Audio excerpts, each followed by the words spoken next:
Hello, everybody. Eddie Webb. We are back here at the New Media Lab with our Faculty Senate President, Liz Csikar. Hello.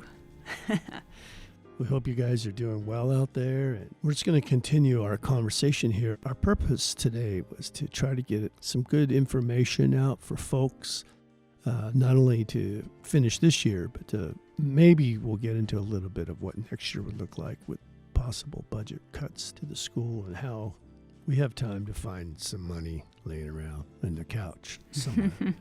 You were talking about the incredible work we do. I know we have room to grow, but tell us about the work we're doing to support our adjunct faculty. So right now, other than that relief fund that I had mentioned earlier, a lot of that support I think you'll find in two different areas, right? It'll be within the department and then over at the CTL. And, you know, the CTL can't be praised enough for all the work they do supporting both residential and adjunct faculty in teaching and learning. I know that departments, I think it's the English department does an incredible job. You know, they actually have like more of a formal mentoring program for their adjuncts. At Life Sciences, we try to mentor our adjuncts as much as possible as well. We have resource courses that we've created for them and things like that. So we do try to support them as much as possible. I think that we can go further in supporting adjuncts.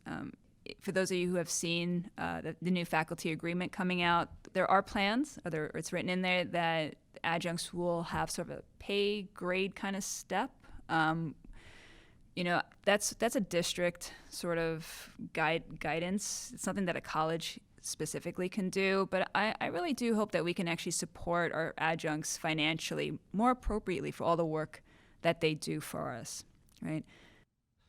So you work with the district to through this agreement to provide a step or what did you? Well, adjunct will get a pay increase every year that they teach with us. So it's and I'm not going to remember the appropriate terms, but I forget if it's associate level and then there's an assistant or associate level. There's a couple of steps or I guess different grades. I don't know how to describe that of adjuncts. So if you've been here for X amount of time and you have been evaluated and you show that you're a good teacher and all that kind of thing, there's ability to increase your pay in the new faculty agreement for adjuncts. So if they've been here for 3 years, have shown good teaching, good value added, well, they will be able to receive that pay increase. And how are we doing with the competition around town paying our adjunct? Not so good. Really? Yeah, we're as far. I mean, that is one of our problems. I think is that ASU pays a lot more than we do. So if you have the option, of course, you would go, work there. What do you know? I know at one time downtown our legislator had a formula about our funding that they didn't, at one time it was like a 90-10, right? They wanted 90% of our budget to go to faculty, to hire people to teach, and 10% for administration. And then it went to 60-40. And then what do you know what we're at today? I only know our college budget. From what I've heard Brad Kendricks share, and he's floated more that our college budget is something like 80% goes to salaries. Yeah. But I think that's faculty and staff together. So that's just salaries are 80%. 20 is operating costs. So yeah, because I know there was a legal qualification for how we budget our money. I know NAU I think is a true land grant. We're kind of a quasi land grant, institution. I should know this. I know that the majority of our funding comes from property taxes, and then the rest is made up of tuition. But I'm not going to know the exact numbers off the top of my head. What NAU elected to do was, as a land grant college, is that they publish their budgets online. You can go on and see, you can see the budget live. I don't think we've gone that far. We have salary schedules online. We have all of that sort of stuff is working, but not an actual line by line budget. You know, it's That is accurate. yeah, I would that's right. that That's is accurate. that is Yeah. accurate. The Yeah. closest that I have been able to find any kind of budget for the district is through the governing board book, when they go and present. But even that is not a real good, Categorized. yeah, Yeah, it's not line item. yeah, And so people don't know. So we throw around these numbers 60-40, 80-20, 70-30. But, without the context of that, we just know, and that other idea of how the footsie model of how we're funded, we're up or down, we're up or down. For years, I always ask, up from what and down from what? What are you talking about? And Right. right now we have 20,000 students. We need to function the same way as if we had 25,000 students or if we had 15,000 students. We still need to operate at the highest level. And this idea of this fluctuation every 2 semesters is maddening to me, and I think everybody is like, but this is a law. And I know I say that not 100% confident that that's a law. That may be a policy of ours of how we distribute. Yeah. So right now, you're right. I don't know how law it is versus how it. Yeah. So every year, the governing board approves the budget, right? Right. I mean, that's sort of that's what they do. It's a policy, or again, I don't know if it's a law thing or just the way that it's written into our charter or something. I do know that district, and they presented a little bit of this to the governing board at a work session, oh my gosh, a few weeks ago, earlier in October, that they are looking at possibly moving to a 2-year budget model. But Right. again, that gets a little tricky because the Sure. governing board does have to approve it every year. So what Right. does that mean when you budget for 2? Like, what do you do on that off year? Right. But I know they're looking at it, and that hopefully would bring a little bit more stability, so it's not this constant up, down, up, down, up, down, Right. which I think would be very helpful. They also made I attend all these governing board meetings, so so they also made the argument for moving a little bit away from that footsie model, because as you were saying, there's other models that Yeah. are really good that aren't as volatile as the footsie model. And I know, stay tuned for those emails that we all get. They're going to be having a few more work sessions about the budget this year. Good. I think it's time. There's a lot of things we have to move forward Mm-hmm. in Arizona, because Arizona has, in one way, we've really built fast, right? And Yes. we have to stay up with modernizing how we do things, and stuff that worked 10, 20 years ago, they don't work today. We have to be open to change in a good way, and I Sure. think the goal again is to create that stability, like I'm a little hesitant to bring up the lab stuff here, but it took us years. And so when you're asked to pilot something and prove something and work and show, and you're doing all of that stuff, and presidents come and they go, and you're working Sure. through, and we get, the faculty senate, endorsed us, and then the district endorsed us, and then we're here. We're institutionalized. But I could see how really good programs go away just the turnover alone, right? I just want people to be able to grow. I want faculty to have the resources to innovate. And like you Yes, say, I agree. the faculty senate is that good place, if people can keep politics out of it, where faculty can come and get the support that they need on an idea that they're developing, and get feedback and make it better and come back. And then that's real governance to me. I would so welcome that. One of the things that we've done is put our zone reports first, and not just to have a zone report out, but to really talk through some issues that some areas might be having, because I don't know all the things, Right. but someone else might know more about that thing, or they've encountered it in their area. So it's really become this really nice collaboration, where, hey, you've got this problem. Hey, I can give you at least some leads if I don't know the answer, Right. And I think it'd be great, like, if there is something that people wanted to try or just get feedback on, or hey, what are the different eyes on this, right? Right. What's the eyes from an art theater perspective? What are the eyes from a science perspective? What's a math? What's English? Yeah. It'd be great to get all that, because there's different realities in each of those areas, right? Yeah. And to come together, I mean, that's the beauty of community. Because, we're not talking about creating another bureaucratic layer here. We're talking about creating a support, Sure. Of that supports innovation. And all of, if you've gone through your dissertation work and all of that, what it's like to go through criticism of your ideas and to fight for them and to prove them and to, push through. I think as hard as that is, I think it's a really healthy process to be challenged, as long as people have the right motivation and all of that, which Sure. obviously that's what we do. But because for years when I first got here, all I heard was silo this and silo that. I had no idea what people were talking about. What are you talking about? Well, and it really comes down to people struggling, why some people are eating the cake, other people are eating the crumbs. Right. I like to work out of abundance. We're very minimal for the work we put out.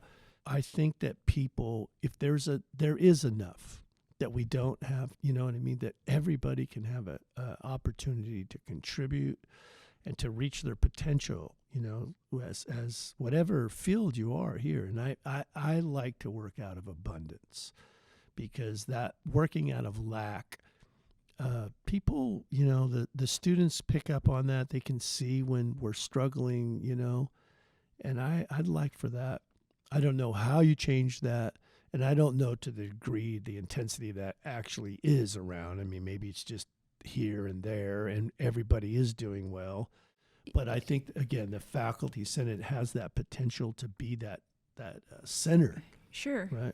Yeah. And, I hear you. I mean, I think for a long time, as we've seen our enrollments decline from that peak, was it back in 2011 or whenever we had that peak? When our economy crashed. Right. I mean, it was a bit of an artificial peak, right? That's right. I mean, that's right. But everyone takes that as that was a natural trend, and we should keep going up at some exponential rate, which is a little silly, right? Right.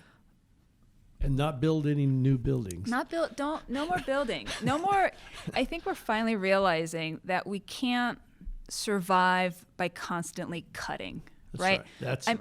Granted, and I totally believe that there might, like any tree, sometimes you have to cut back some dead branches to make the whole thing healthy. Right. Absolutely.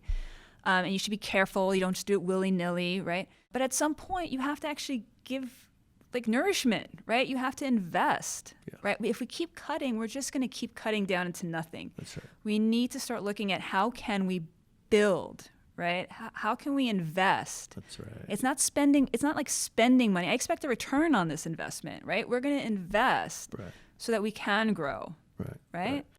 Well, the whole art of bonsai that came out of Japan, of trimming and pruning things, was to have a higher yield of fruit, right? Not to kill the tree.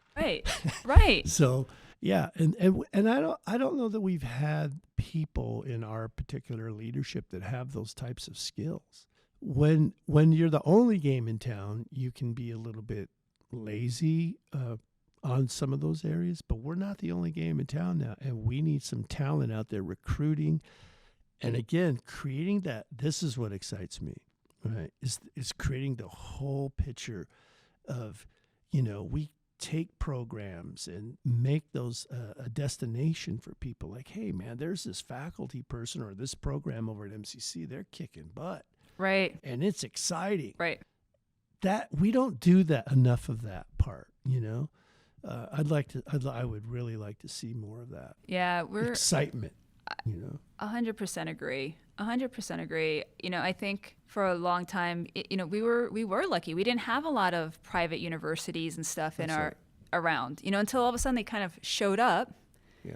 And now they start siphoning off students. That's right. Now they're offering really fast programs. Oh, come here, pay a ton of money, but you'll be done in 6 months. Right. And that's. To people who need a job, it's attractive, right? Yeah. It doesn't matter that they're going into debt. That's not what they're seeing, right? Yeah. We are working as far as the Red Mountain campus goes, we have a vision team that Lori put together that's working on really getting a focused vision for that campus. And And I think, we need to be able to have some of those, either like those, like you're saying, those signature programs, or let's really promote we have amazing faculty. That's right. Amazing faculty. Have some amazing scholars who work here teaching our students, right? Both adjunct and residential. We need to be shouting those folks from the rooftops. That's right. And really, because ASU does it. They say look at our whatever scholar, professor, whatever. Yeah. And everyone's like, wow, like they've got great, scholarship there. Well, we have it here too. That's right. We have it here too, with the added bonus that you have some individualized attention as a student, right? That you would never get at ASU. That's right. And this is our focus. Our focus are the students. That's our passion. Look at how excited I'm getting about this. Well, now I know why you're the president. Good job. I mean, it is contagious. Absolutely. I just want us to keep moving in the direction you're talking. We keep talking about that, and we keep doing it. We'll manifest that stuff, because what these other colleges did, because we've been in such an interim administration posture for so long. You know what they did? They went over and talked to the mayor.